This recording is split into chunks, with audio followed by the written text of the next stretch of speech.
بله تماشاوان هجا نیوان دلال جنین کتکار جنین آزادی خواز جنین شورشگر اون بخیر هاتن سر وشانا پیکان تیوی برنامه جن هنر مچما تانه جن گوتن جبرکو ایرو امجبو حشت آداره پیروزباهی حشت آداره هم هاتن جمع هفته ام دخوازنی ایرو قالا حشت آداره بکنی بری وی از خوازم چند نقطه اونم زمان امه مه رمضان دانی مه روزی دانی سردا از بیم گلیمه مسلمان گلیمه روزی دگره هم دبین روزی و بخیر به خودی قبول بکه انشالله یا دیجی حواله ما لقله کیه کون کرد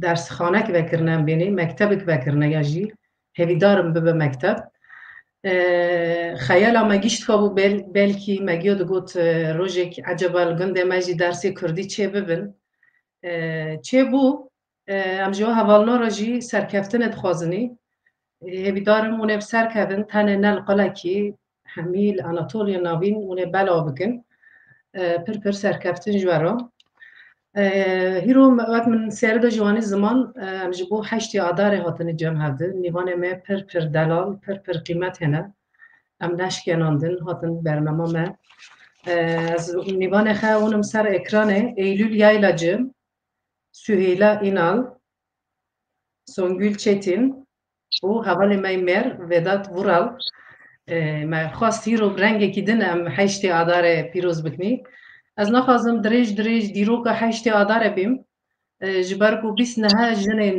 کتکار ده فابریقه ده هاتن شاوتاندن yani mafya xedigerin tane suci wan abu biri wa jinana bo jinin şoreşker hiro roya ava bu em jî bir saya wan da roja jinin ketkar em پیروز دکنی اما جنانا جی ببیر تنینی بجن خلبر وان دتوینن سری دا جنین روجاوا شرکی مزندان و هیرو کرد سایه وان دا جی جنین کرد ده سایه وان دا جی مافیخه هنگ زیده ناس دکن و مافیخه دکرن از حوال ما زیده دریج نکنی ام ورنی سر برنامه خواه وقت مگوتی هیرو حشتی آداره حوالنو حشتی و آداره جی پیروز به نیوانا می سوهیلا دکاری خواه بده ناس کرن از نخوازم بیم تو کرتاسی بده ناس کرن یا دیجی برنامه ما ترکی کردی تبل هاو کی چنگ دخوازه خواه ایفاده بکه برا دلیوان باش برکو ام تخوازن مساج ما تجي تورنا بتجي ببن جبو ويجي حوال كزان زماني خراحات هيستكن موبي زماني دانكن از حوالا مي سويلا و ام كرمانجي دانكني بركي كرمانجي وي باشا كرمكه بله ناویم سهیلا اینال از بازار ایل حیث کردستان جبافری کردستان ما بله چی بیشم yani gelek خباطة چتیمه چیبون حتی مها شواları az bejim slavres gelek spas az persaxi yekemin az bim gori İslamiyete gori Müslümantiye jina azad çiye kiye بری هستشتی وقت کتبیانی زمان انها ایرو حشت آداره روزاجنین کتکارن جهانیه و روزه لحمو جنین جهانی و تایبتی جنین کردستانی سری دجی لجنین کو برخدانا کو ایرو لچار پارچه کردستانی لحمو آلین جهانی ماشینش تواره دویجن پیروز به تایبتی جی امسلاوی ددن جنين كود هذا البرخة ددن وام دبيجن روجهاني لحمو كبكاران لحمو خباتكاران لحمو جنين جهاني بيروز به بله انها فرصته تقول قوري اسلامي آزادی جنی چیه آزادی جنی جبو کمار فهم بکه دوی معرف آزادی یا انسانی فهم بکه چی يعني بری هرچتی مارو لوه هیله بنره اجبر کو خدا تعالی انسان دما کو وک انسان آفران وک کو انسان تایبتمندی خو رومت خو انسانیت خود گره ج عقل خود گره ج اراده خود گره yani hebune ki dali ontolojide tediyem bejin hebun varlık yani de kurdi de naham ben hebun due hele de insan beşeriyeti ber bir insaniyeti ve biçi dikkate بعقل خوب إرادة خطته دوی هلی دجی پیشیا هر تشتی insan گوری اسلامه yani jin anjimer cüdahya nine dve hele de her çıkas cıva kamede o dirok de ev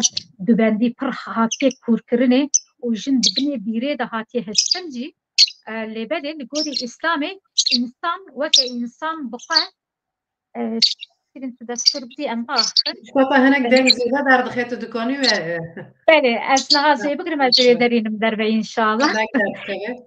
Belê rast e. Niha ger ku însan bixe li gorî rûmeta însan xwe nikare pênase bike nikare jin jî mêr jî nikarin xwe nas bikin. Divê hêlê de jî ji ber wî jî têkiliya însan û xweda têkiliya însan bi însan re têkiliya însan bi xwe re. Yani van tiştê hanan servan xeta dema ku disekinin divê pêşî irade balkêşe divê hêlê de irade balkêşe ger ku destûr bidin du deqe ez çivîkê derînim derve baştir wê navê de bile hevaleke me hevlê pirsa xwe bibe Tamam em bi heval Eylül berdewam bikin ji ber ku rastî jî deng pir e rahatsiz belkî deng baş dernakeve Eylül yaylacı em dixwazî tu jî bi kirtasî xwe bide naskirin gelek kes te nas dikin ama dixwazim tu jî bi kirtasî tek nas nakin ji belkî hebin Ez ji hevala gû nîvana me gû silav dikim îsanî me yek pêqentiye no gota bine ser lê mêz dikin ji gûr silafa dikişînim ve rî hera rêjana jî pîroz dikim ez Eylül yaylacı jî Kurda Anatolî navîne ji xelko me xelko Gölgezê ez ê waqetim li Cîhanbêlê waqetlığî dikime yani bu xe gotinê min biqosin gelek spas em dixwazin direkt pirsê xwe bipirsin ma bername zêde em bela nekin yani niha bi rastî jî pir ez Tirkî dixwazî em Tirkî jî dikarin yani eger ji ber ku zimanî zabona hûqê hinek zehmet em Tirkî ez dibêm berdewam bikim hûqê te pirsgirê tamê zimanî hîne giran e ez hîne Tirkî o zaman berdewam bikin ji bo te ji ber ku warine famkirin jî yani yani ben daha çok Türkiye'de de genel anlamda büyük bir yankı uyandıran İstanbul Sözleşmesi. Bu İstanbul Sözleşmesi nedir? Türkiye'de ve Avrupa'daki karşılığı nedir? Şimdi evet. İstanbul Sözleşmesi Dankçu.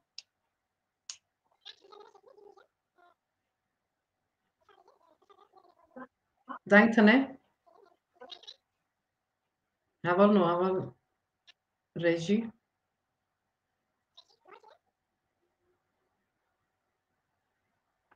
Aşkat.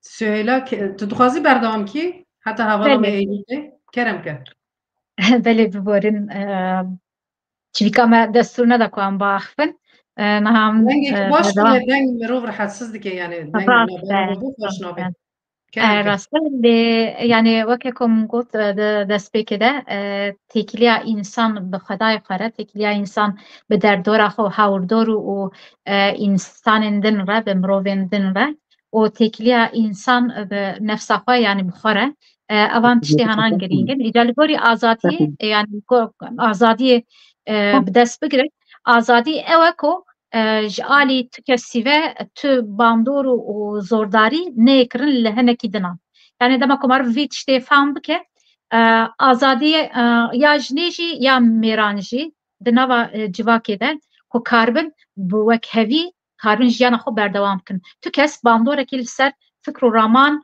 و جیانا فیزیکی نکه ام دوی هلی ده جیلی دنرن ده اسلامی ده دبیجه توحید yani yekbûn, yani yekti, yani yek kes, yek xweda.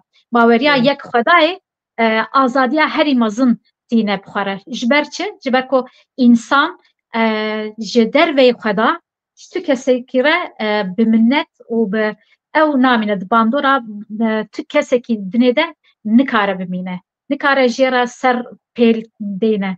Yani jê re çok deyne. Yani jî irada xwe û gotina xwe û fikrê xwe li gorî wan însanên din biceribîne yan bijî ji ber wî jî azadiya herî mezin ku însanan ji hemû tiştên dunyayê qut dike dibe tenê bi xweda ve tenê ji xweda re dikarî serî deynî ji tiştekî dunyayê de di cîhanê de tu tiştekî re dikarî serî deynî lê mixabin di nava jiyanê de jin divê hêlê de em hêla gelerî de berkom dizanin civakên me civakên aniha taybetî bavksalarî serdestiya bavksalariyê heye û yek jî di hêla qanûn û jiyana heyî de jî dîsa mixabin bandorên bavksalariyê di em lênerin di siyasetê de di polîtîkayê de di hiqûqê de di hemû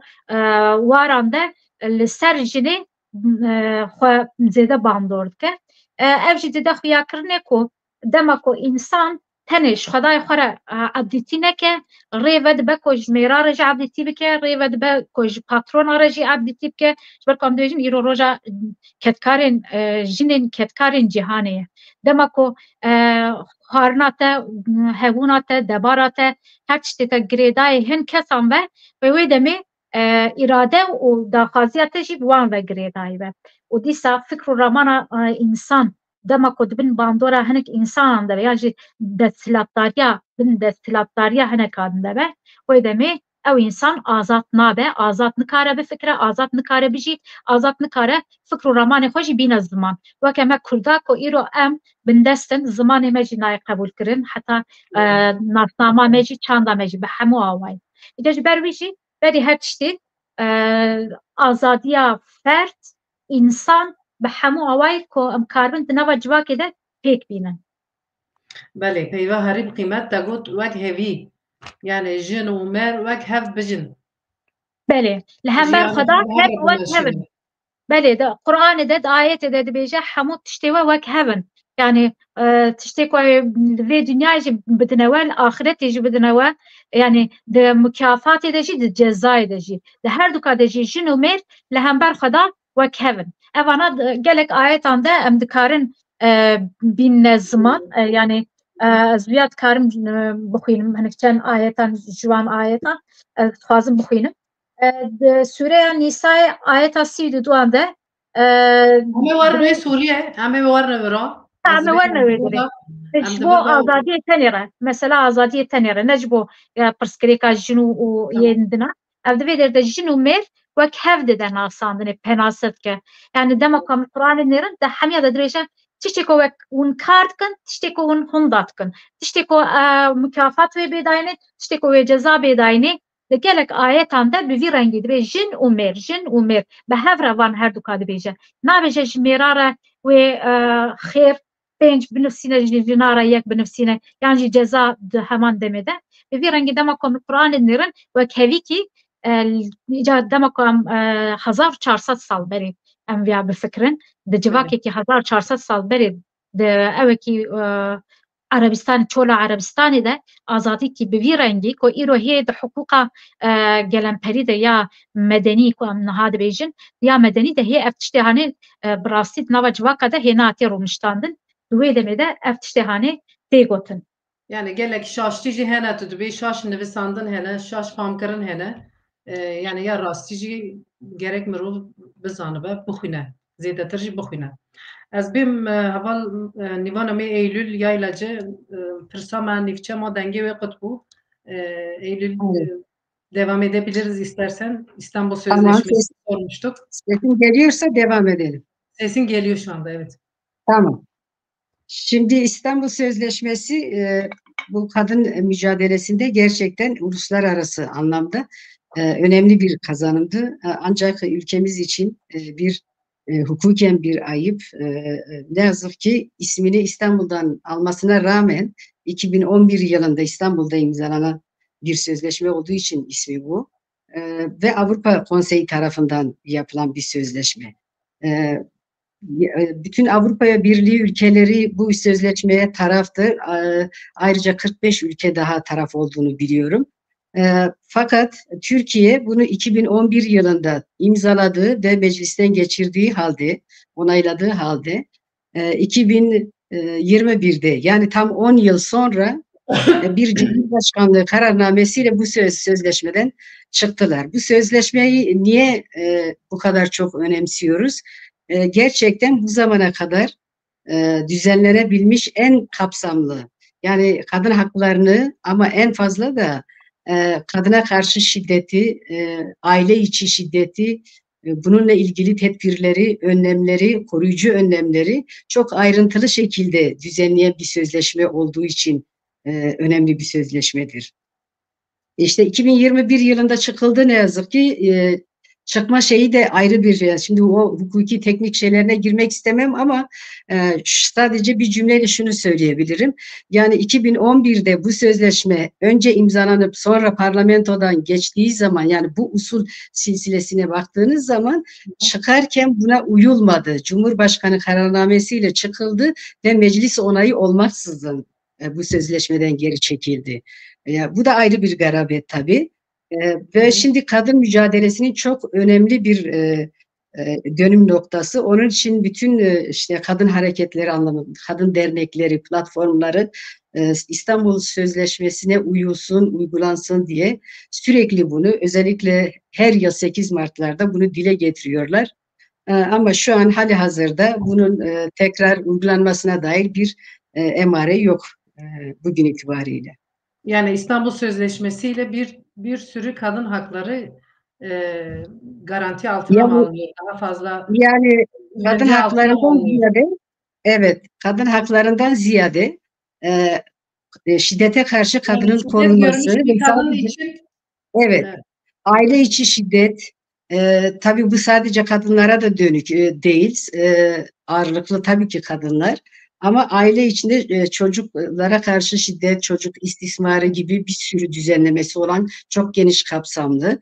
Yani şiddete uğramadan önce yapılması gereken tedbirleri söylüyor. Şiddete uğranıldıktan sonra koruyucu tedbirler nelerdir? Bunları tek tek düzenlenmiş. Diso Dançu. Dangeta diso Çu. Sesim gelmiyor mu? Şimdi geliyor.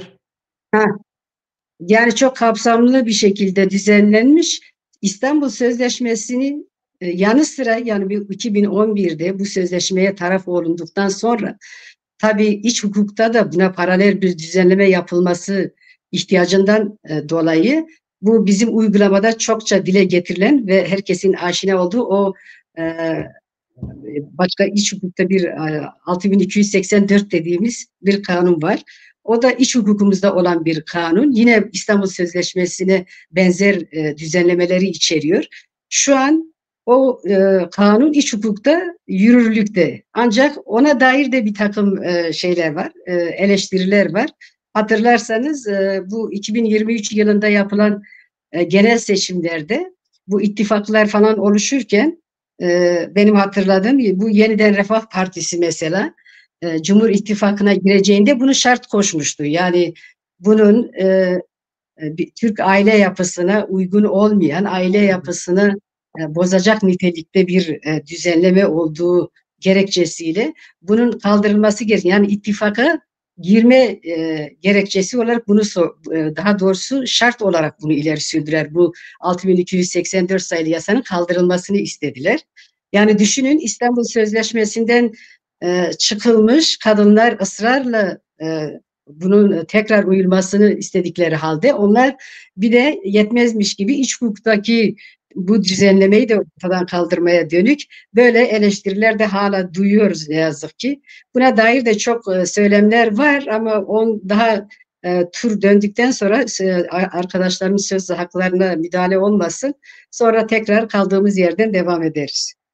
gelek spas bu şirovete ama var nivane mey delal az bimiro nav jina da cesaretik hat nav programı me havalı mey vedat az bim vedat me jber ku avji bernama ekoloji çediki.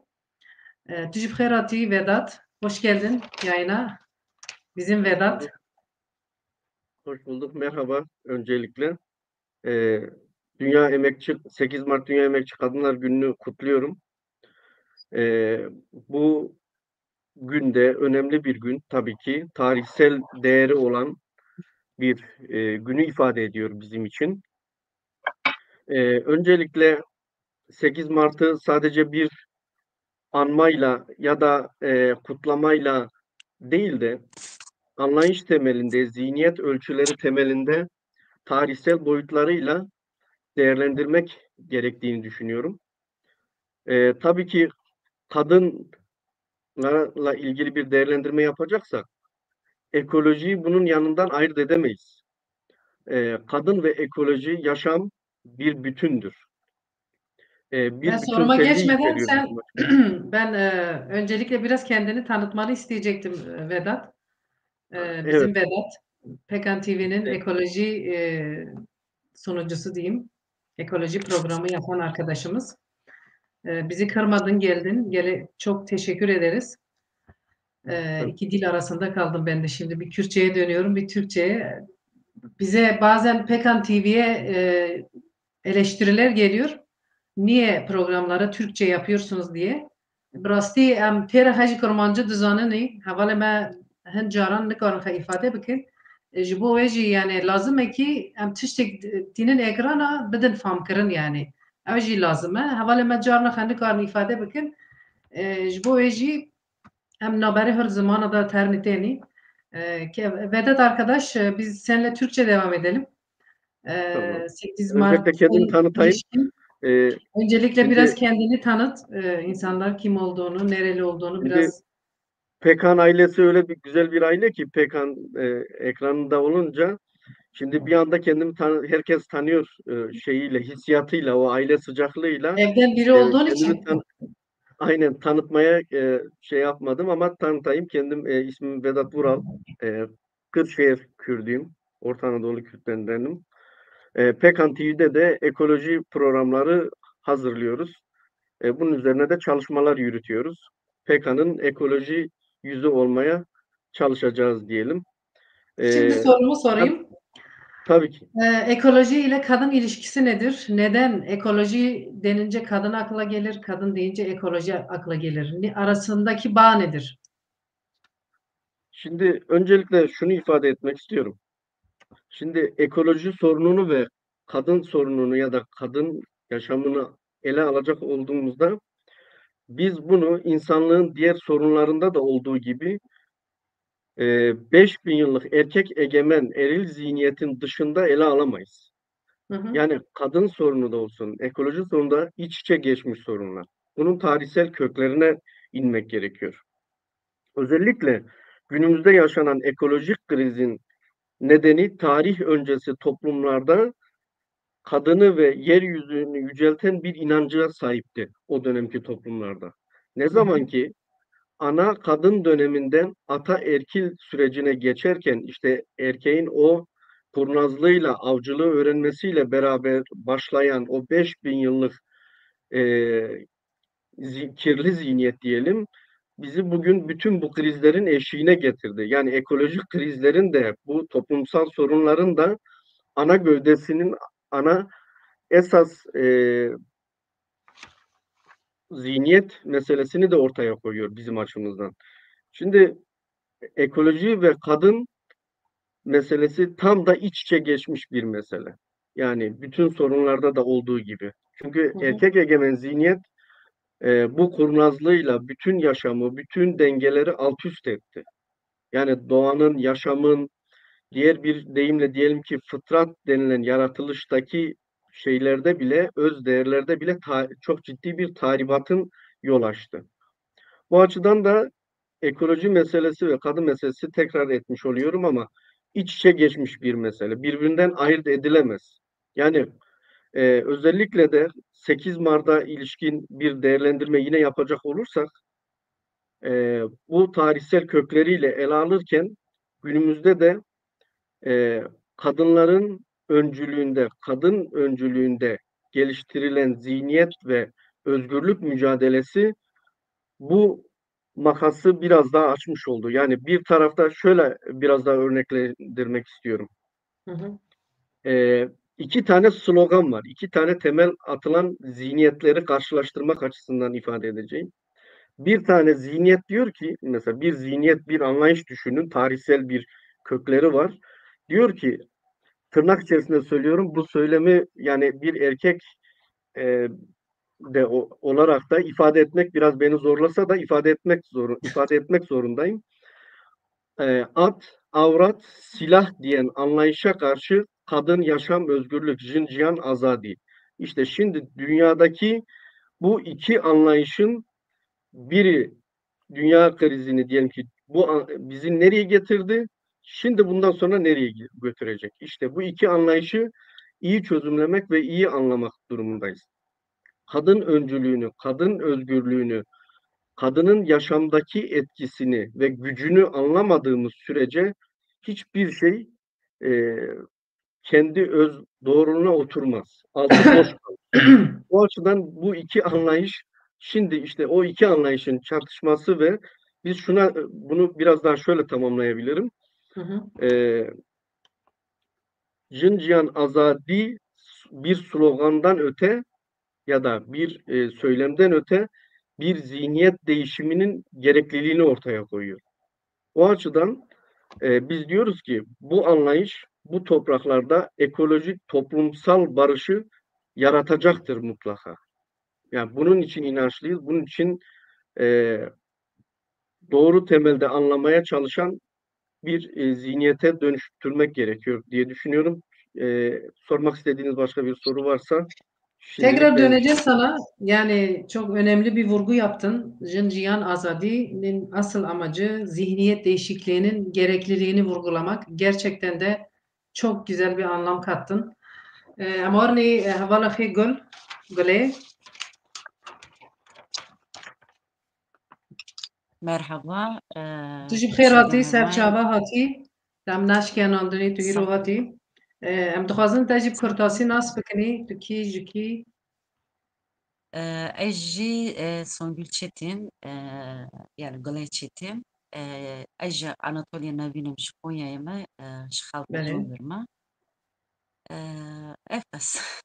Songil bere jî derketibû bernameyeke me ez bawerim. Ew di fîlmê me Eri, lêger de jî cî girtibû ez bawerim. Eriya. Belê. Dema Hinek te Malbata nas dike. Dedeoğlu, evet, demek Malbata Dedeoğulları hatın kuştun. Em disalı Pekan TV vek reveberen HDP derketin Pekan Ha, TV. tamam. Yani rüyeten nas e ez bîm. Ez ji te jî dixwazim bipirsim yani me tengê bi te ve deng kir ez dixwazim bipirsim jinolojî çi ye? Yani çima ew zanist hat avakirin? Çima pêwîst dîtin? Yani jineoloji kelime jin tê. Belê. Jin jî em dibêjin jin jiyan her du jî ji kopekê ten. Yani etimolojik olarak ev hirçî kopekê te. Jin jiyan e, jiyan jî jin e. لما خبن يعني قصر ما اسمكن از mevzuya jinoloji bi Tirkiye devam kim. Keremke. Çünkü me xwandina xwe bi Tirkiye kirin ji bo wê zor e ji min re behsa jinolojî kirin. E, Yani kelime kökeni olarak jin ve jiyan kelimesi aynı kökten gelir. Felsefik olarak da kadın yaşamdır, yaşam da kadındır diyoruz. Ve bu 5000 yıllık süreçte bu kadınlarda bir değişim oldu. Yani ataerkil sistem, erkek egemen zihniyeti bu kadının doğayla yaşamı yeniden var edişi, yoktan var edişini e, bir süreliğine sekteye uğrattı. 2011 yılında jineoloji bir bilim dalı olarak, yani bir hareket, bir ideoloji, bir felsefe olarak değil de bir bilim alanı olarak hayata geçti. Tabii daha önce feminist hareketler vardı, queer hareketler, işte kadın isyanları, kadın devrim öncülükleri falan oldu ama bunlar birazcık daha kültürel ve birazcık daha devrimsel hareketler olarak Hı hı. bir yere kadar gidebildi. Bu sadece kadının etrafında, kadın hak, hukuk ve özgürlüğü esasında oluştu. Ama jineoloji onları da kapsayarak pek çok bilim dalını kavramsallaştırıp, yani kapsayarak kadın ve özgürlüğü kapsayıcı, kavramsallaştırıcı bir bilim dalı olarak hayatımıza girdi. Tabii tek başına bir bilim değil, sosyoloji, psikoloji, Yani kadının felsefe. anatomisi mi inceleniyor burada yoksa e, beyinsel olarak mı, fikirsel olarak mı daha fazla ne konu alıyor daha çok ne üzerinde duruluyor bir bilim dalı olarak? Yani Ben de geçen tabii bir yerde okudum loji kelimesinin Kürtçe olduğunu leger yani legerin evet, edatı sanırım Yunanca'da bir kelime logoda o da aramak anlamında. Legerci, loji kelimesi ikisi birbirini tamamen Kürtçe bir kelime olduğunu okudum. Çok enteresan geldi bana da açıkçası. tabii ki Sen, jin kelimesini jinekolojide de görüyoruz. Jinekoloji kadın hastalıkları demektir. hı hı. Türkçe tam anlamıyla. Jinekolog, Ama evet. dünya genelinde jinekoloji olarak geçer kadın hastalıkları. Evet. Dediğim ikisinin birleşimidir. Kürtler ve yani Proto-Kürtler ve Yunanlılar ortak coğrafyadalardı. İşte buradan oraya giden bilim insanları kelime alışverişinde bulunmuşlar. Ve binlerce yıldır, belki yüzlerce yıl diyelim de yüzlerce yıldır jin kelimesi Avrupa'da kullanılıyor. Ortak kelimelerimizden biri. Tabii senin dediğin gibi sadece anatomik olarak incelemiyor.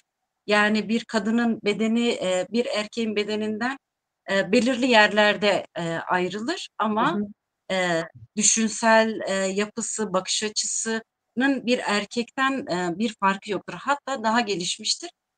Çünkü kadın doğayla bir bütün halinde yaşar. hı hı, Doğa kendini mesela bahar aylarında temizler, yeniler, yeniden hayat bulur. Çiçekler açar işte Mart ayında, hı hı, işte toprağı su eder, yapraklar yeşillenir, dereler daha hızlı akar. Doğa kendini yeniliyor. Kadın da sürekli kendisini yeniliyor. Ama biz bunu sadece anatomik açıdan değerlendirmiyoruz jineoloji olarak. Jineoloji bir bütünen bir kadın felsefesi, kadın yaşam tarzı, kadının eşitlikçi, özgür, özerk alanının bilimsel tezlerle, bilimsel bakış açılarıyla yeniden şekillendirilmesi aslında. hı hı, Yani şimdi bilim insanları kadınlarla ilgili tarihsel, dinsel, ekolojik olarak, hukuksal olarak pek çok şeyi açıklarlar. Ama bunu yine erkek egemen zihniyeti altında açıklarlar. Buna antitez olarak jineoloji karşımıza çıkıyor ve erkeğin yarattığı hukuku, az önce Eylül arkadaş da söyledi, işte İstanbul Sözleşmesi 62-54 ya da 84 hatırlamıyorum. Yasasının geri çekilmesi, işte dinsel açıdan baktığımız zaman tek tanrılı dinlerde ve şamanistik, paganistik dinlerde kadının durduğu yer, ekoloji ve kadının birbiriyle anılması, bir bütünen bu alanların hepsini inceliyor ve kadını doğadan ayrı bir varlık olmadığını, bu sistemin içinde kendi özgür, hür iradesiyle varlığını tekrardan hayata geçirebileceğini bilimsel olarak açıklıyor. gelek spas em dîsa warin nîvana xê ez wext jî pir zû derbas dibe ez zêde naxwazim şîrove bikim ji bo wê jî min nizanî 36 deqe derbas bûne em naxwazim zêde şîrove bikim ji bo wê ez warim nîvana me Süheyla dîsa gavê din teqala Nîsa suresî kir ez dixwazim Kırtasî wê bixwînim. Binlerce kız çocuklarına verilmiş bir isim Nisa. Yani o ayette okuduğum kadarıyla erkekler kadınlardan üstündür. Allah onları birçok şeylerde kadınlardan üstün yaratmıştır. Çünkü onlar kadınları malları ile güçlendirir, geçindirir, doyurur. İyi kadınlar itaatkar olurlar. Kadınlar kocaları yanında olmasa bile iffetlerini korumak zorundalar. Kadınların serkeşliğinden korkunca onlara öğüt verin. Onları yatakta yalnız bırakın. Dövün onları. Fakat itaat ettiklerinde aleyhine aramayın. Şüphe yok ki Allah yüce ve büyüktür. Yani Nisa suresi bizim bildiğimiz ya da okuduğumuz, gördüğümüz şekliyle böyle. Ve de binlerce kızın ismi Nisa. Kadına bu kadar döven, diyeyim, zorlayan, Şiddeti öngören. nasıl ifade edeceğimi bilmiyorum açıkçası. Evet. Çünkü yanlış bir kelime kullanmaktan korkuyorum. Çok hassas bir durum. Evet. Siz bunu nasıl açıklarsınız bize? Evet, öncelikle yani başta da söylediğim gibi Allah huzurunda insan olarak kadın ve erkeğin sorumlulukları aynıdır, eşittir. Kadın ve erkek eşit olarak yaratılıyor ve zaten tek bir nefisten sizi yarattım diyor Allah-u Teala ayet-i kerimede.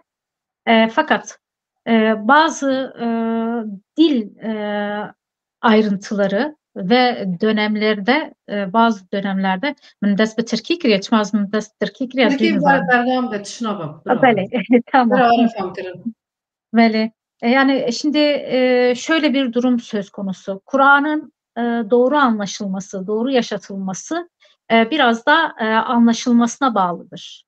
Bir toplumda erkekler müftü ise, erkekler kadı ise, yani kadılar erkek, müftüler erkek, hocalar erkek, yani dini ruhbanlık sınıfı oluşturulmuş. Ve bu ruhbanlık sınıfı erkeklere ait ise, kadınlara ait olan hakları düzenleyecek olan, kelimeleri de eğip büküp farklı manalar verecek olan da yine eril zihniyettir.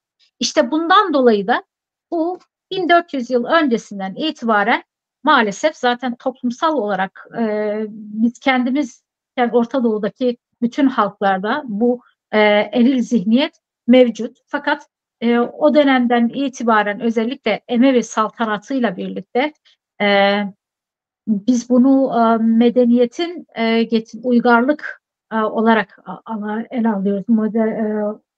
Bundan dolayı da uygarlık alanında erkekler egemendir. Yani eril zihniyet egemendir. Bundan dolayı da yani tabii bu ayet bir erkek tarafından mı yorumlanmış? Onu mu anlamamız erkekler gerekiyor? tarafından yorumlanmıştır. Mesela Kur'an.org var. Ona hepinizin girmesini, bütün yani bu konuda bu ayeti özellikle oradan okumasını tavsiye ederim program sonrasında. Orada yaklaşık 50-60 tane meal var, çeviri var. Bu meal ve çevirilerin içerisinde o dövün kelimesi, darabe vadribhunne kelimesi, mesela ben şimdi onu da açıklayacağım. Kelime kelime hangi konularda ne anlama geliyor. Fakat oradaki maalcilerin hepsi zaten erkek. Maal veren, yani ona o çalışmayı yapan erkekler.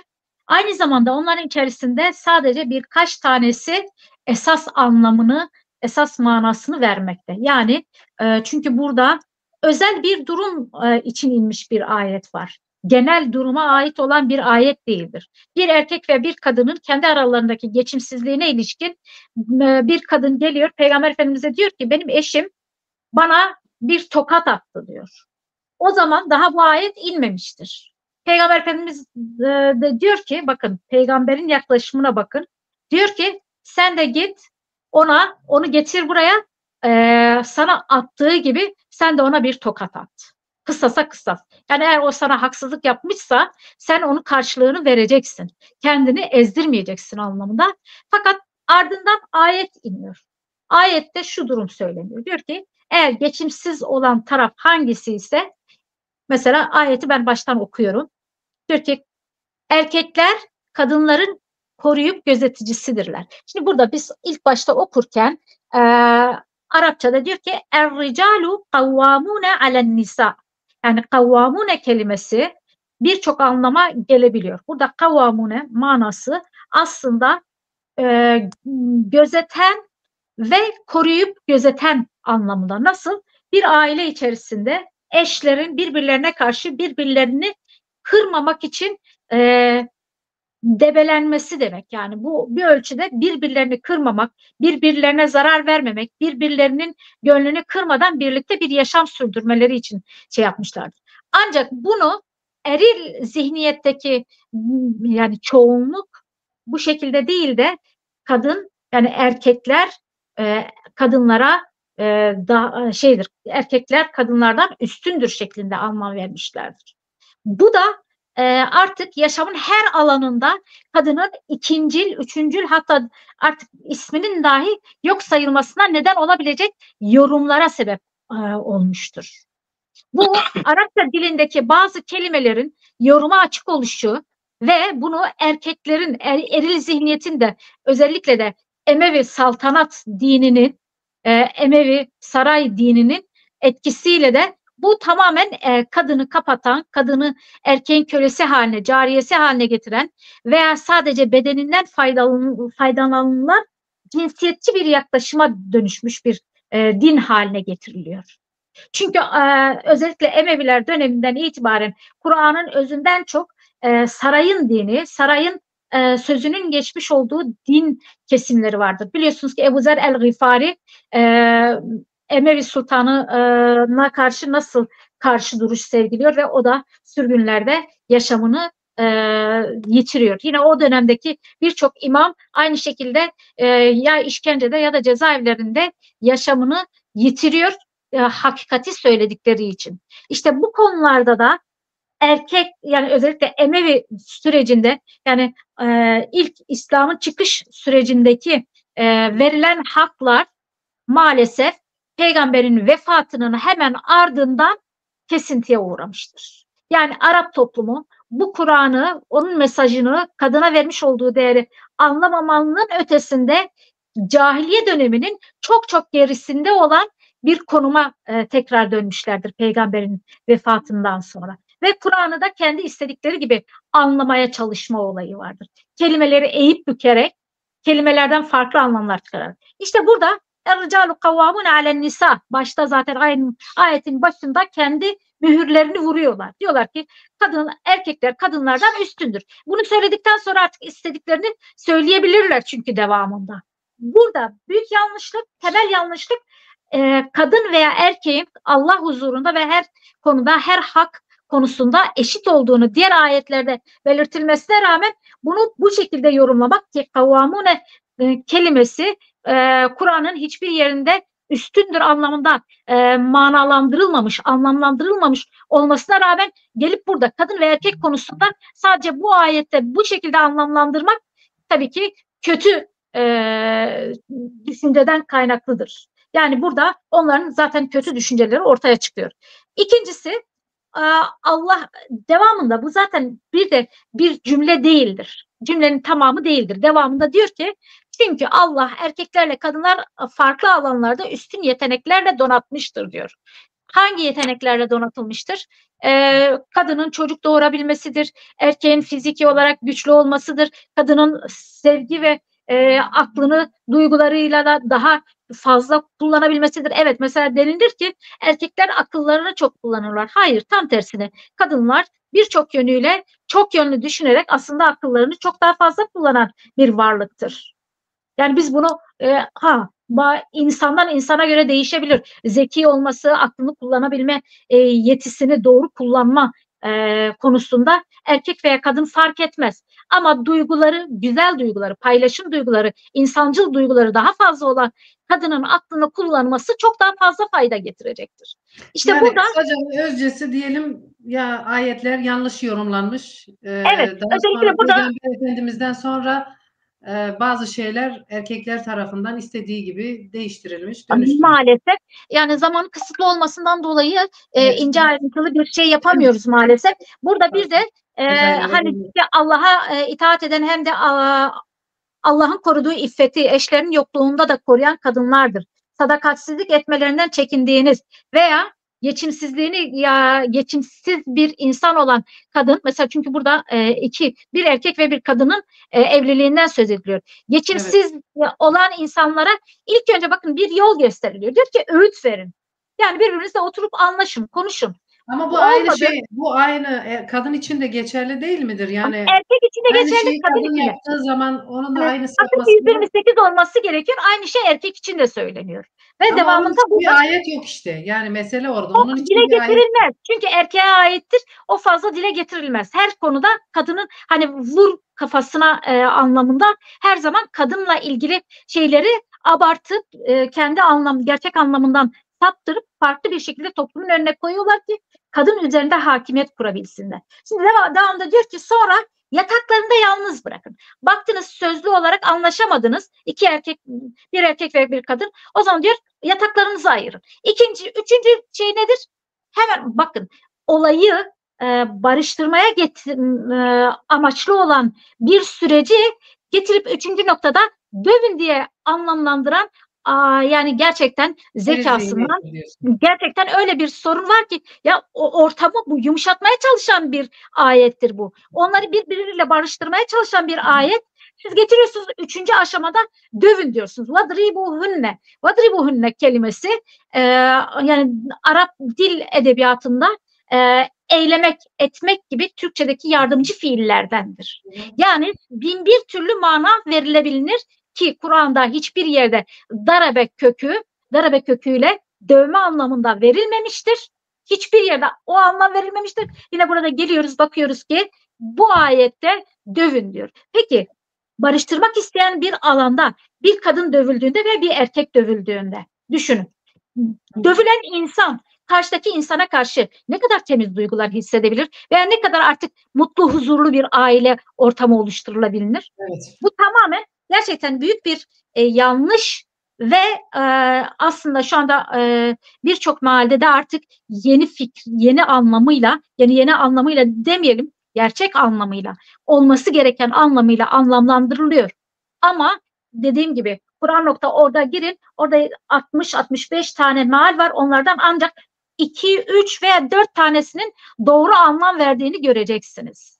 Çünkü bu toplum ilahiyatından diyanetine, kralından hangi sistem olursa olsun cumhuriyetine hepsinde eril zihniyet hakim. Ve Kur'an'ı da eril dille yorumluyor. Bundan dolayı şu anda artık bunu yapamıyorlar. Çünkü artık eğitim seviyesi yükselmiş, kadınlar okuma imkanı fazlalaşmış. Efendim? Hazreti Muhammed de sonuçta bir erkekti dedim. Hani o zamanki devir, neyse bu fazla yorum yapmayayım en iyisi. Yok değil. Hazreti Muhammed bir erkek değildir. Bir peygamberdir. Kurumsal olarak bakacağız oraya. Yani cinsiyet temelli bakmayacağız. Çünkü orada bir Hazreti Meryem de bir kadındır. O da bir peygamberdir. Hazreti Asiye de bir peygamberdir. Yani burada biz konuya kavramsal olarak yani bakmıyoruz. O birey olarak bakılmadığı için doğal olarak peygamber Allah'ın peygamberidir. Onu o şekilde zaten iletmiyor. Kendisi diyor ki git sen de vur, sana haksızlık yapılmışsa git sen de vur. Ama ayet geliyor onu düzeltiyor. Diyor ki birbiriyle vurdurtmak yerine tam tersine gelsinler otursunlar, anlaşmaya yolu varsa anlaşsınlar. Ondan sonraki ayette de nasıl boşanabilirler? Eğer barışamıyorlarsa o zaman ayrılmaları gerekiyor. O zaman ayrılmanın koşulları nelerdir? Ondan sonraki ayette de bu koşullar tartışılıyor. Tamam, gel Expas. Şimdi konu çok farklı yorumlandığı zaman belki yanlış anlaşılmalar falan olur. Biz burada bitirelim bunu en iyisi. Farklı bir programla inşallah başka bir zaman tekrar sizinle ya da başka kadın arkadaşlar da var. Bir program daha yapabiliriz Ramazan ayında. Farklı bir konuyla tekrar yaparız. Biz Eylül Yaylacı'ya gelelim. Bizim kültürümüzde kız çocuklarına daha fazla, daha az miras veriliyor. Bunun hukukta karşılığı nedir? Yani öyle bir şey var mı yoksa herkese eşit hak mı dağıtılıyor? Yani şimdi mal varlığı tabii ki, daha fazla erkek çocuklarına veriliyor. Hukuksal olarak nasıl değerlendiriyorsun? anladım. Yani hukukta öyle bir şey yok tabii. Yani tabii ki yazılı hukukta kadın erkekle eşit miras hakkına sahip. Fakat dediğiniz gibi uygulamada kültürden kaynaklı böyle bir durum var. Yani hala var. Mesela biz de mesleki olarak bununla çok karşılaşıyoruz. Yani bu biraz da kadının kendi bilinciyle de alakalı bir durum. Yani kadınlarımız işte bazen diyorlar işte tapu devir işlemlerinde tanık oluyoruz buna. İşte ben babamın erkek kardeşlerimin malını niye başkasına vereyim gibisinden ya da erkek kardeşi kendi malımızı niye eniştelere verelim? Yani zihniyet böyle olunca kadınlar da ne yazık ki bu anlamda hala aynı çizgideler. Hukukta olmayan bir şey uygulamada var. Doğru. Bu da kültürel bir durum.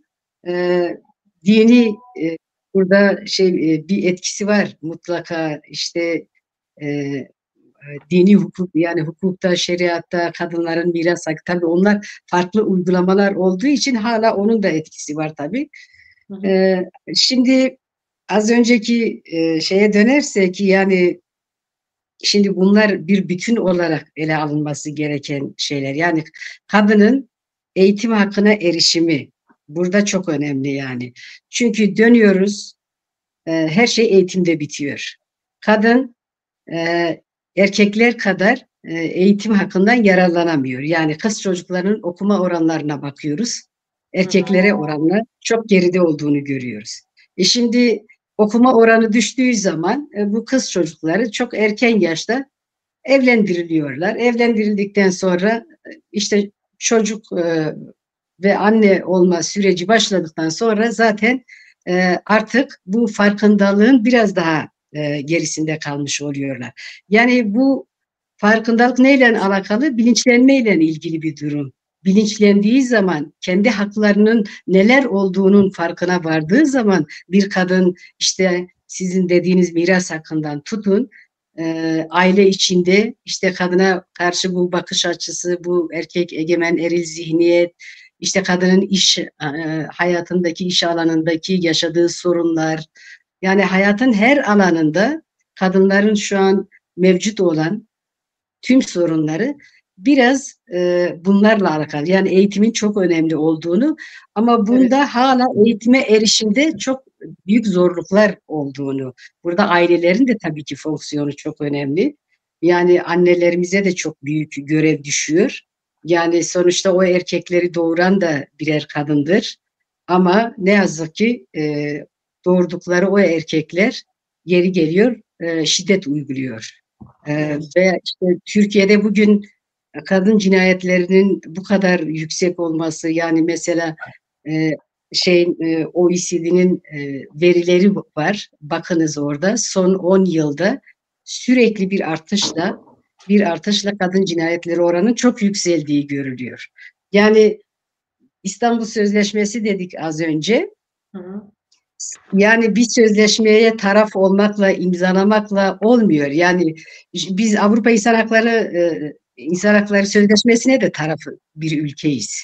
Ama uyguluyor muyuz? Ne derece uyguluyoruz? İşte Avrupa İnsan Hakları Mahkemesi'ne giden bir sürü davamız neden ihlal kararıyla geliyor? Neden bu kadar siyasetçimiz içeride, işte mesela şu an içeride olup da ahimden kararları dönen ve derhal tahliye edilmesi gereken o kadar çok isim var ki yani sözleşmenin tarafıyız ama sözleşmeyi ihlal etmekten çekinmediğimiz gibi ülke olarak gelen ihlal kararını da uygulamıyoruz yani.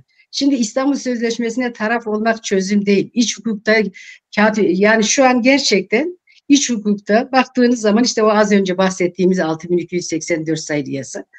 Tamam, bütün düzenlemeler var. Orada sadece fiziki şiddet de değil. Yani buna ekonomik şiddet, buna psikolojik şiddet, sosyal şiddet, şiddetin her türü kapsamlı bir şekilde orada tanımlanmış. O anlamda güzel bir düzenleme. 4. maddede çok ayrıntılı açıklanmış. Ancak uygulamaya geliyoruz. Nedir? Bu kanunu sadece kadınlarımız ya da şiddet gören herkes, bunu sadece kadın olarak da şey yapmamak lazım. Nasıl algılıyorlar? Sadece bir uzaklaştırma kararına indirgenmiş durumda bu kanun. Gidiyor işte bir kolluk kuvvetine ya da bir savcılığa uzaklaştırma kararı verir ve o da çok işlevsiz yani. Uzaklaştırma kararı da kağıt üstünde kalıyor. Kolluk bunun takibini yapmıyor, diğer kurumlar bunun takibini yapmıyor. Mesela kanunda çok açık belirtilmiş. Yani diyor ki işte kolluğa gitmişse orada ya da savcılığa gitmişse hangi kurumdaysa başvuru, mesela uzaklaştırma kararı verildi diyelim. Hı hı. Ama Aile ve Sosyal Hizmetler Bakanlığı bünyesinde çalışan sosyal hizmetler kurumları var.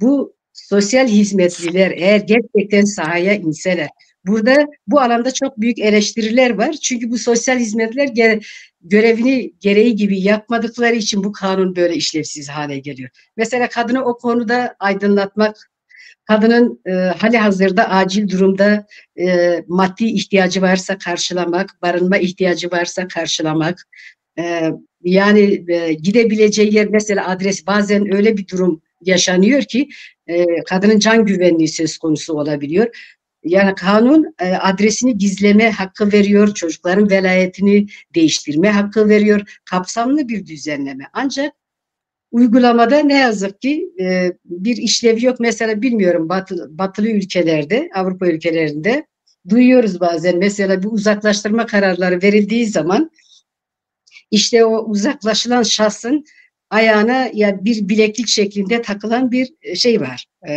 Yani atıyorum işte şu kadar metre yakınına yaklaşamaz. Yaklaşamıyor, evet. Evet, ona yaklaştığı vakit onun verdiği uyarıyla ilgili işte en yakınındaki kolluk gücü neyse harekete geçiyor. Böylelikle olumsuz bir sonucun gerçekleşmesinin önüne geçmiş oluyor. Evet. Yani şimdi Türkiye'de bir şey yok. Kağıt üzerinde. Yani hukuk gerektiği gibi işlenmiyor Türkiye'de. Hiçbir alanda, yani mesela tamam, bu kanuni bir takım şeyleri söyledik ama diğer alanlara baktığınız zaman mesela tamam, eğitim olmadığı zaman kısmını söyledik. Bir de eğitim almış kadının durumuna bakın. Kadın iş alımlarına erkekle kadının pozisyonunu değerlendirdiğimiz zaman işe alımlarda kadına öyle şey, yani aynı pozisyondaki erkeğe sorulmayacak şeyi kadına soruyor. Mesela işte siz çocuk sahibi olmayı düşünüyor musunuz diyor. İşte mesela farklı bir pozisyon, o pozisyon size göre de o kadınlara göre değildir diyor. Bu tarz sorularla karşılaşıyor.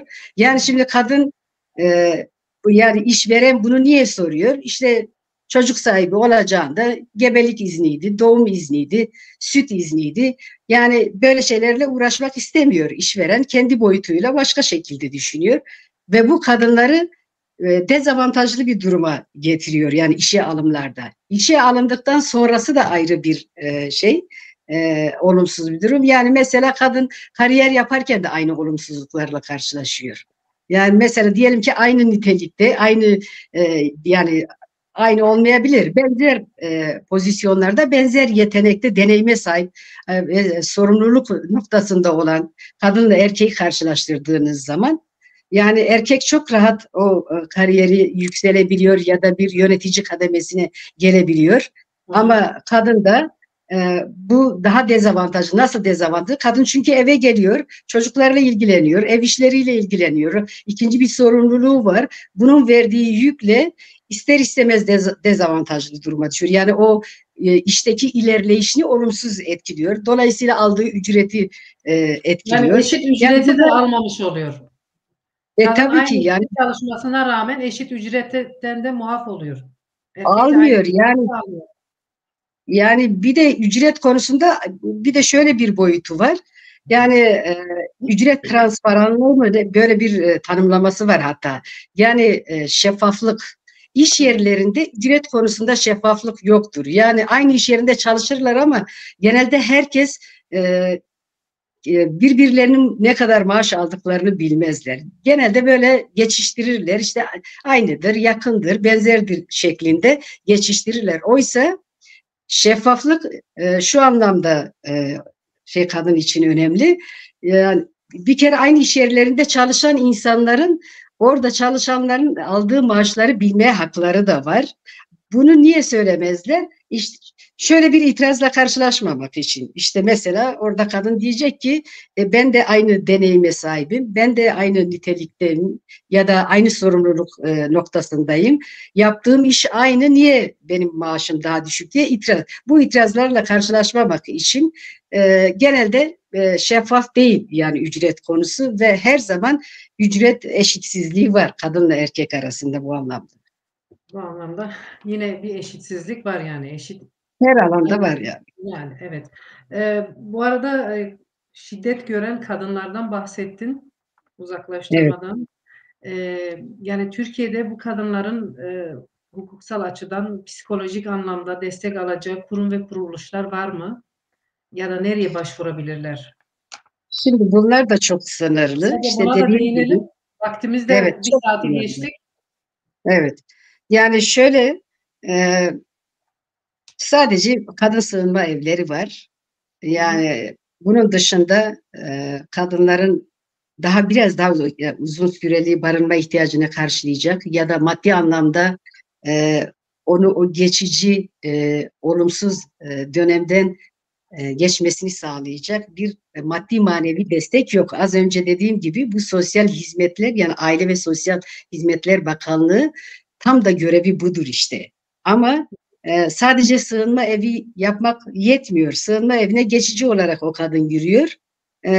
Belki bir hafta, belki 10 gün en fazla. Çoğu zaman çocuklar da oluyor. Orada da büyük mağduriyetler yaşanıyor. Yani yeri geliyor tamam, sığınma evlerinin adresleri, telefonları hep gizli tutulur. Bir takım olumsuz şeyler yaşanmasın diye. Evet. Ya ona rağmen çok yaşanan olay duyuyoruz. Yani kısaca şunu söyleyebiliriz.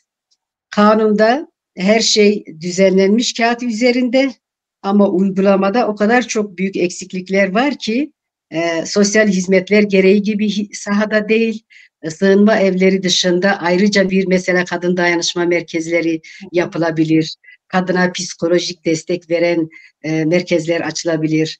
Yani buradan mesela şuraya da geçebiliriz. Yani bu erkek egemen zihniyetle bağlantılı olması için. Mesela işte kayyum atanan belediyelere bakın. Yani bu 3 dönemdir genelde HDP'den yani sonradan daha yeni CHP belediyelerine de atanıyor ama HDP ve DEM belediyelerine kayyum atandı da bunun sebeplerinden biri de bu kadın özgürlükçü çizgiye karşı olan zihniyetin buradaki şeyi de önemliydi yani. Mesela orada eş başkanlık sisteminin kadın eş başkanın çalışmasıyla bir sürü kadın kurumları vardı yani. Dediğim gibi kadın dayanışma merkezleri var. İşte çalışan kadınlar için kreş hakkı hizmeti var. Birçok hizmet düzenleyen kadın kurumları vardı. İşte bu kayyum siyasetiyle o kurumların hepsini ortadan kaldırdılar.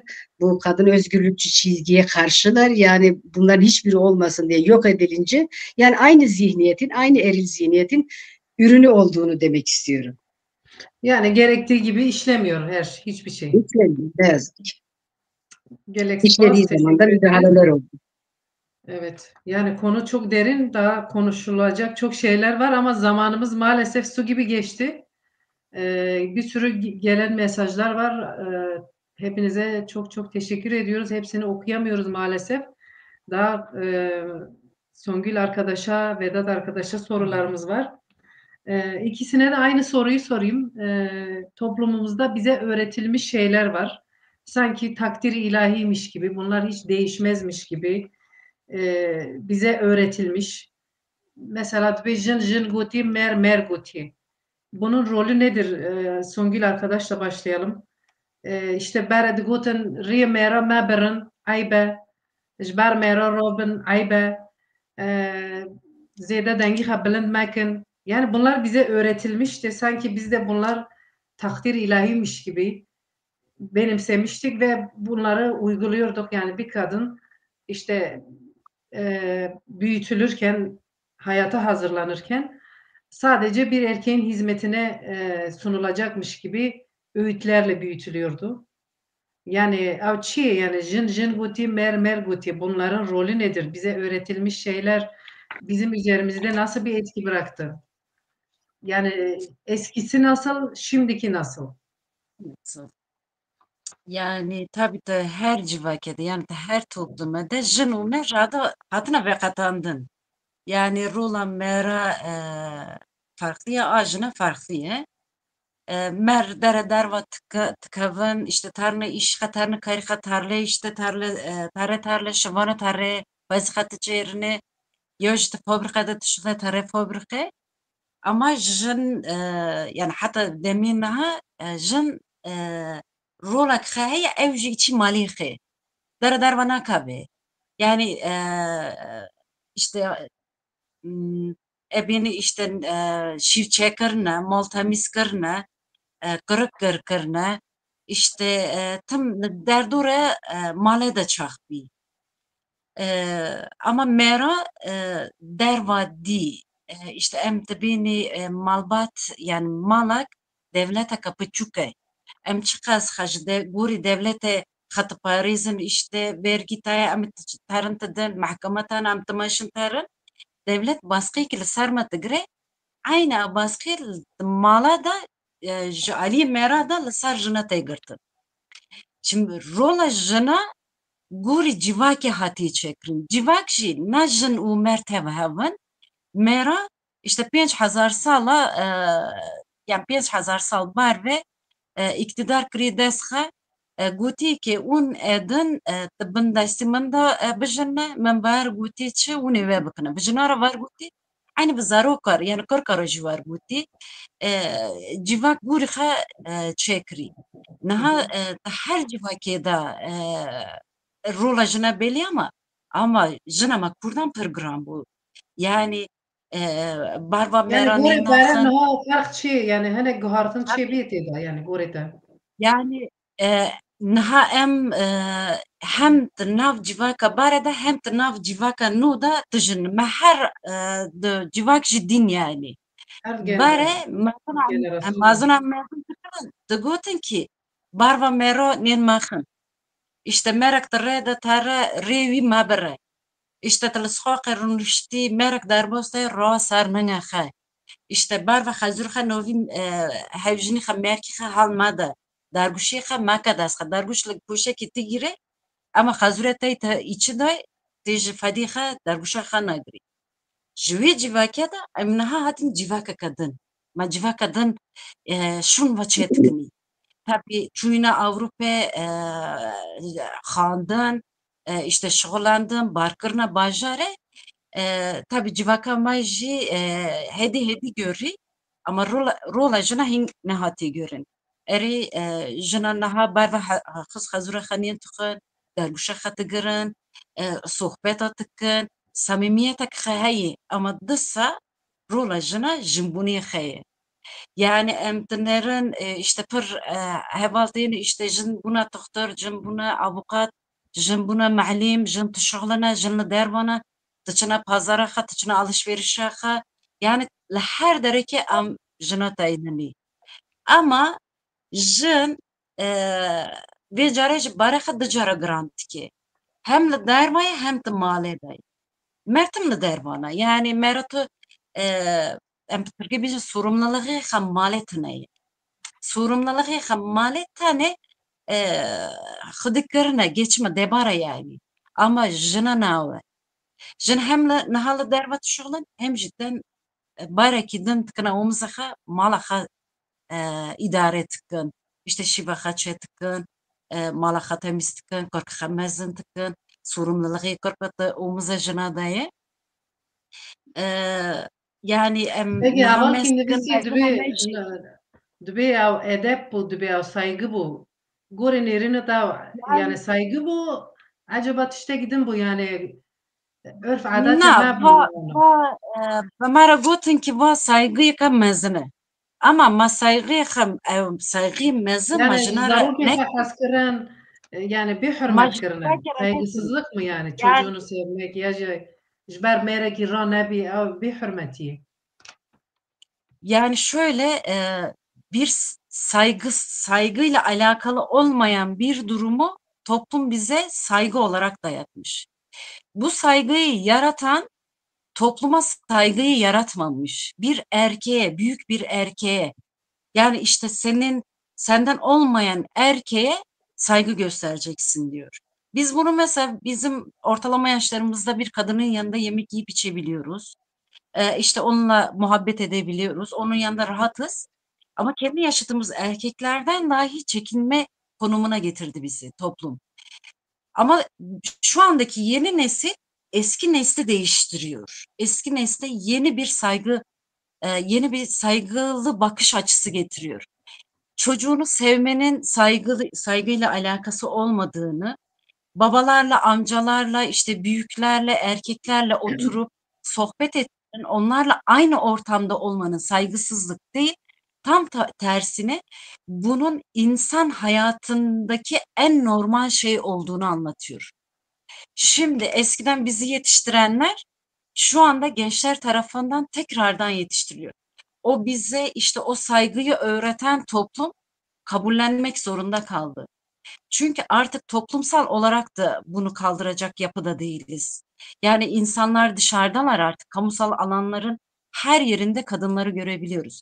Çalışma alanlarında. Yani o yaşanılan mobbingi anlatmak çok uzun sürer. Eylül biraz değindi. Kadın yani hala eşit değil. Hala bir özgürlük alanında değil. Yine erkeklere göre dizayn edilmiş bir çerçevenin içinde yaşatılıyor. Tabii biz bunu değiştirip dönüştüreceğiz. Bu biraz zaman alacak. Yani vecikir her tiştakçına var. Yani ev şoraşa jın tıkkın set sal zide yani 50,000 Şoraş salı jinin jın rojava kiriyan beni eri tişteki pul var kıymete. mı var tişteki pır kıymete yani jineoloji şoraşa rojava va deka haften yani nizika heaven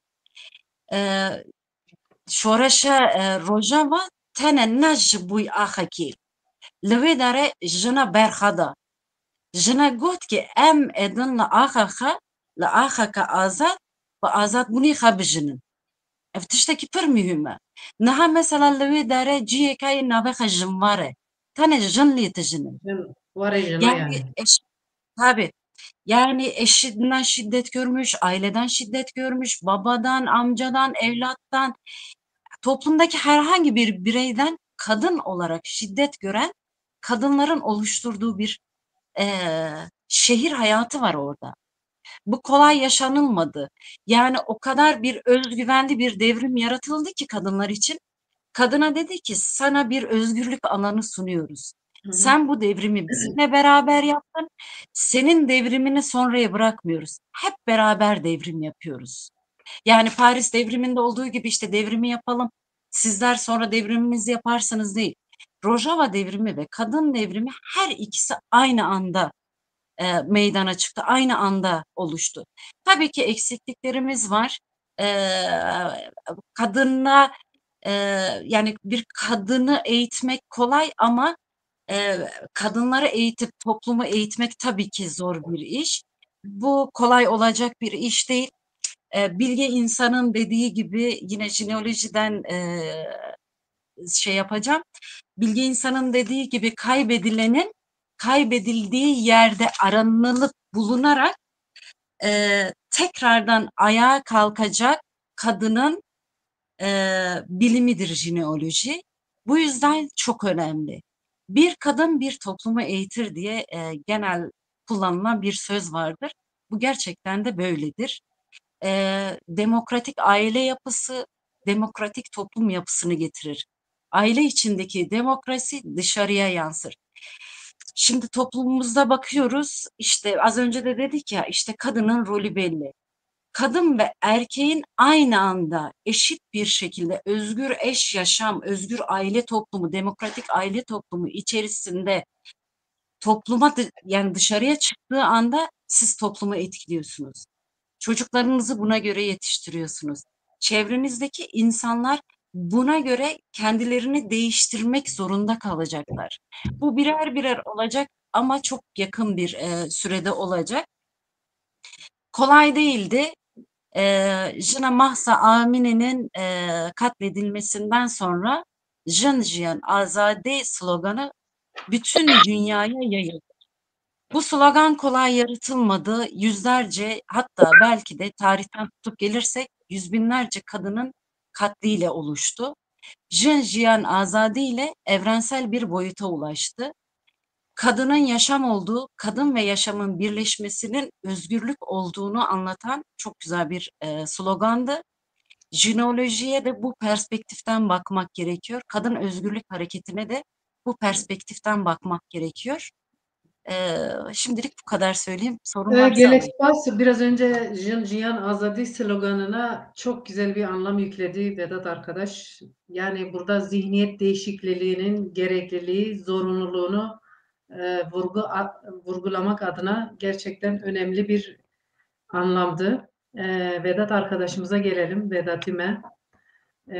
Biz aynı soruyu sana da sormak istiyorum. Toplumda öğretilmiş kadın ve erkek rolleri.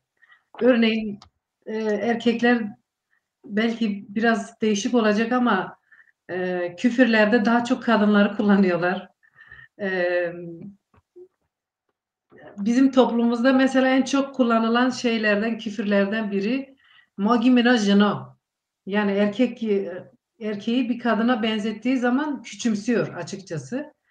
Yani bir kadına da mesela şey derler, "Je ne comme haft meray." 7 erkeğe bedeldir lafı kullanılır. Erkekler niye bu kelimeleri kullanıyorlar? Neden kadına bu kadar, ya da erkeği acıtacak başka bir şey yok mu? Neden kadınlara küfür ediliyor sence? Tabii Ya bir ki de bunu toplumda ben dedim öğretilmiş şeyler var. Bunlar erkekler için de bazı şeyler var.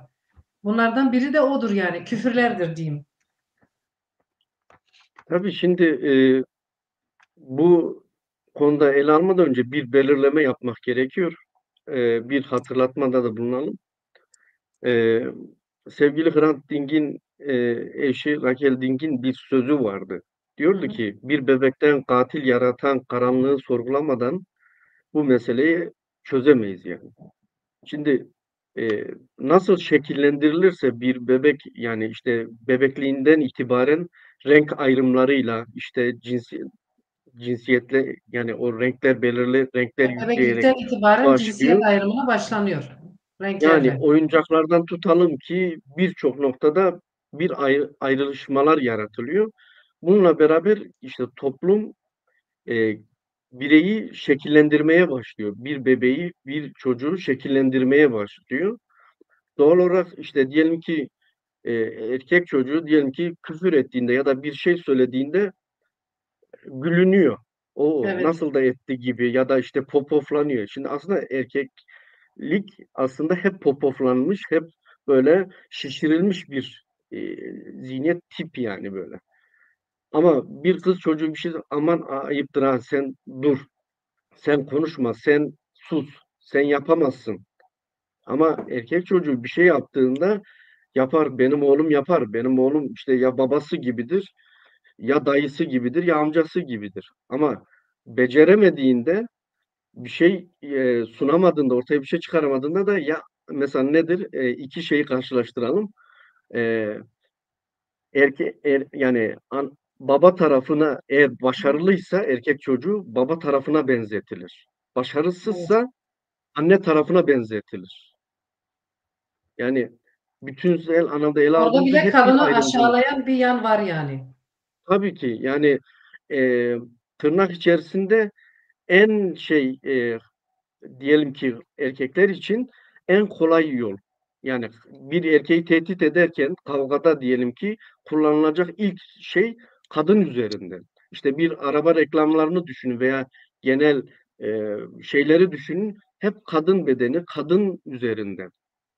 İşte bu kirli zihniyet işte bugün tabii ki bunları mesela bu kirliliği yarattı. Şimdi erkek öldürünce de normalleştiriliyor. Ya da ne yaparsa yapsın normalleştiriliyor ama bir kadının isyanı ya da bir sözü söylediğinde işte bu yetiştirildik yani böyle yetiştirildik. Yani bir örnek vereyim. Hı hı. Kendim üzerinden somutlamak isterim. Aslında biraz cesaretli de olmak gerekiyor. Aynen. Biz bir de bir belirleme daha yapalım. Şimdi biz bir mücadeleye, bir ideolojiye, bir şeye inanan insanlarız. Kendimizi böyle bir kılıflandırmamız var değil mi? Yani bir örnekleme yapalım. Şimdi toplum önünde bizim bir resmi görüşümüz var. Bir resmi görüşümüz var, bir şekillenişimiz var. Giyimden, kuşamından diyelim ki tarzına kadar işte böyle özgürlükçü, demokrat, adil bir birey böyle ifadesi, böyle bir özgüveniyle çıkıyoruz toplumun önüne. Ama esas mesele gerideki aile yaşamı içerisindeki duruşumuz nedir? Ailede nasılız? Eşler arasında nasıl hukuk? Yani toplum önünde resmi görüşü var. Yani süslüyor, anlatıyor, ifade ediyor. Çok güzel söylüyor. Hı Ama hı. pratikteki yaşamda, ev içindeki yaşamında o pratik yok. O zaman o boştur.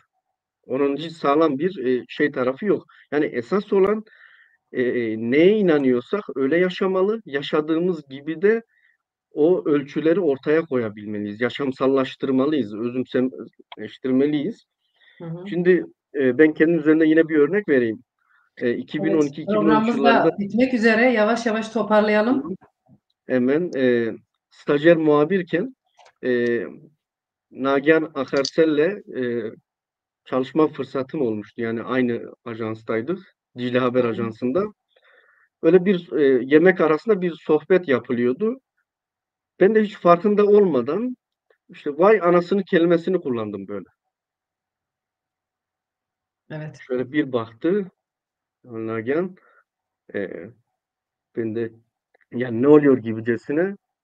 Yani hiç farkında değilim. Yani bir vay anasını kelimesini kullanmışım ama bunun neye gittiğini, nasıl bir ifade olduğunu, ne yarattığını hiç farkında değilim. Çünkü Tabii yıllarca yine öyle duydun. Normal bir şeymiş yani gibi. bu oturmuş, bilinçaltımıza oturmuş, böyle şekillendirilmişiz. Biz Evet. annemizin ya da işte diyelim ki ailenin erkek çocukları en kıymetli yani. Ne yaparsa yapsın bizim oğlan. Yani hep böyle poflanmış. Tabii söyledi. Ben tabii şaşırdım kendi kendime dedim acaba ne yaptım ki ben ne dedim ki? Yani ne dediğimin de farkında değil. 2-3 saate yakın benimle konuştu. Ben hala o anlatırken o dönemde kendi kendime diyorum ki bizimkiler ne kadar abartıyor. Yani ne var ne dedim ki? Ben yani kötü bir şey demedim ki diyorum kendi kendime. Tabii zaman geçti, uzun yıllar oldu. Şimdi daha iyi idrak etmeye başladık. Onun ne ifade ettiğini, nasıl bir kişilik tipi yarattığını, nasıl bir karakter oluşturduğunu, onun o karakterin bizi nereye getirdiğini, o zihniyetin nereye getirdiğini işte kendi kişiliğimizde, kendi aile yaşamımızda da, pratiğimizde de görüyoruz. İşte ne yapıyor? Resmi bir toplum önünde bir resmi görüş ama içteki zihniyet, iç yaşamdaki ölçüler birbirini tutmuyor. Tutmayınca da olmuyor yani. Bu şekilde bir anımız olmuştu. Bu şekilde tamamlayabilirim. Gerçekten çok Son anlamlı olarak bir anı. toparlayayım. Hemen şununla bitirmek istiyorum. Bu arada son Doğası, sözlerini de söylersin. Bir turda son tabii sözler ki için alacağım hemen zaten. tamamlıyorum. Evet. Doğasıyla barışık bir toplumu yaratmanın yolu kadının tarihsel rolünü kabul etmenin ölçülerini kendinde yaratmaktan geçiyor. Yani doğasıyla barışık bir toplum olacaksa, barış gelecekse önce kadınla barışmayı, kadının tarihsel öncülüğünü kabul etmeyi gerektirir diyorum ve bütün kadınlarımızın 8 Mart Dünya Emekçi Kadınlar Günü'nü kutluyor, saygılar sunuyorum. Çok çok teşekkür ederim hem katıldığın için hem bu çok anlamlı ve değerli yorumların için. Ben Eylül arkadaşın da son sözlerini alayım. Bir tur. Çünkü 1,5 saati hemen hemen bitirmek üzereyiz. Son söz Sözlerinizi olarak da alalım. yani neler yapılmasına ya da çözümlere dair bir iki cümleyle bitirelim o zaman. Yani kadının siyaset alanına girmesi de çok önemlidir bu anlamda. Şunun için şu an 600 milletvekilinin olduğu parlamentoda çok az sayıda, sanırım 120'ye yakın gibi bir kadın sayısı var. Yani kadının siyasete girmesi niye çok önemli? Bütün bir milletin sorunlarının konuşulduğu parlamentoda kadın sorularını en iyi tabii ki kadınların kendisi orada gündemleştirecektir. Dolayısıyla bunların yasal ve anayasal zeminini onlar hazırlayacaklardır. Bu sorumluluk kadınlar üzerinde olan bir, ne yazık ki erkekler bu konuya çok uzaklar. O nedenle kadınların siyasette yer almalarını ve bu konuda gerekli adımlar atmayan cesur olmalarını öneriyorum. Son olarak da şöyle bağlamak isterim. Kadınların yani erkek mi daha güçlü, kadın mı daha güçlü, erkek mi önemli, kadın mı önemli? Yani bu doğanın ahengi, dengesi içerisinde aslında bir bütünen bakıldığında bunun bir karşılığının şu anlamda olmadığını, yani eğer benzetmek ne derece doğru, yani bir kuşun sol kanadı mı güçlü, sağ kanadı mı güçlü derken aslında her iki kanadının olmayışının kuşun uçma özelliğinin olmaması demek olduğunu, yani birbirini tamamlayan iki cins, iki tür ve doğanın dengesine bu şekilde varlığıyla renk katmış, ışık katmış, coşku, heyecan, güzellik katmış iki varlık. Bunu böyle görmek lazım ama bizim toplumsal olarak işte yaşadığımız coğrafya, içinde bulunduğumuz kültürün etkisiyle bir toplumsal kalıplarımız var, toplumsal rollerimiz var. Bunların kırılması yönünde işte bir bütünen politikalar üretilmesi, tabii burada iktidarların da önemli görevleri var. Buna dönük politikaların üretilmesi önemlidir. Son sözümüz de bu olsun. Tekrar Kadınlar Günü'nü kutluyorum. Herkese iyi akşamlar diliyorum. Gelek spas ji bo hatina te bi kar xebatek tu dimeşînî jî em pê serbilindin, serkeftin ji te re. Emîvana xwe şêlewnin. Sizin de son cümlelerinizi alalım. Programımız 1,5 saati geçmek üzere. Keremke, tu çi dixwazî herî dawî bêjî ji me re?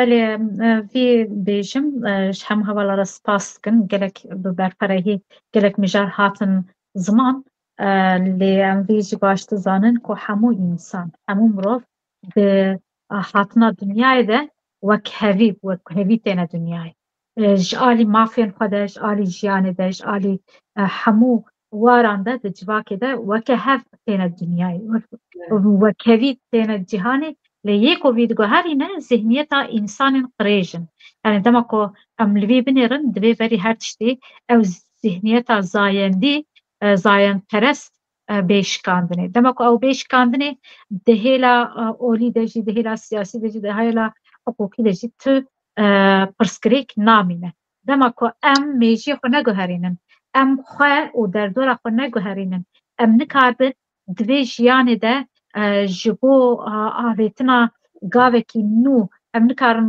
تشتکی بکن و دمی ام والا پینه وی جیهانه جبر ویجی دوی ام ایرون هوا که کرد تایبتی جیجنه که کرد تانجی دواکا کرد شخه ام دزانن دهیلا آزادی جنیو مافی هموم روانده ام د نوا روشلات نابینده gelek li pêşin tedvê em hê bêtir fam bikin em hê bêtir rola xwe bilêzin zêdetir jî vî fam bikin yani gorî Qur'anê mesela yek ayetekî dibêje jin an jî mêr yên ku mümînin yani yê ku bawermendin kesên bawermendin her kî ji wana tiştekî qenc bike kiryarekî qenc bike wê ew herne cennetê yani nabêje wê mêr here yan jî jin here dibe wê her du jî ji her duwa kî tiştên baş bike qenc bike îca di vî warî de li ser qenciyê li ser başiyê li ser fikr û ramana azadkirina jinê li ser fikr û ramana azadkirina hemû gelan hemû rengan em kabin bigîjine hev di vê têkoşînê de em mil bidine hev û bêtir hev temam bikin û hev rakin ser piya û bi duruşma me ya herî ku tê zanîne heval janîne ziman tenê di Kurdî de ew tişt zêdetir xwe dide jiyankirinê yani jin û jiyan bi hev ve girêdana jin û jiyan em bi vê divê ew ê de xwedî nirxekî pir mezin in jin jiyan azadî jî duruşma me ya ku em tev bi hev re karbin rabin ser piya spas dikim gelek spas ji bo tevlêbûna te gelek mijal hebûn me hîn dixwast li ser denkinê lê mixabin wexta me kêm e ji bo wê em ê rojekê din bi hev re hêvîdarim em ê bernameyekê dijî çêkin gulê em gotinê te dawî jî bigirin çîrem ay jî paskim mala we hemûyan ava be mevzuya jina mevzuyeka pir kur e taybetî ji mevzuya jinolojî gelekî kur e ez wekî jineke Kurda Anatolya nevîn înşallah mîrasa nagihan akarsel bînim sêri rojekî em ê bînin kî jina dine azadî aşîtî yekîtî û wekhevî anî dine ez di şahsa jina mahsa avînê de hemû jinan serhildar berxedar tekoşer û kedkar roja wan re heştê adare pîroz dikim hevala jî silav dikim mala we ava înşallah em ê rojeke din li ser jinolojî programeke din çêkinî hînekî li ser nîqaşa bikinî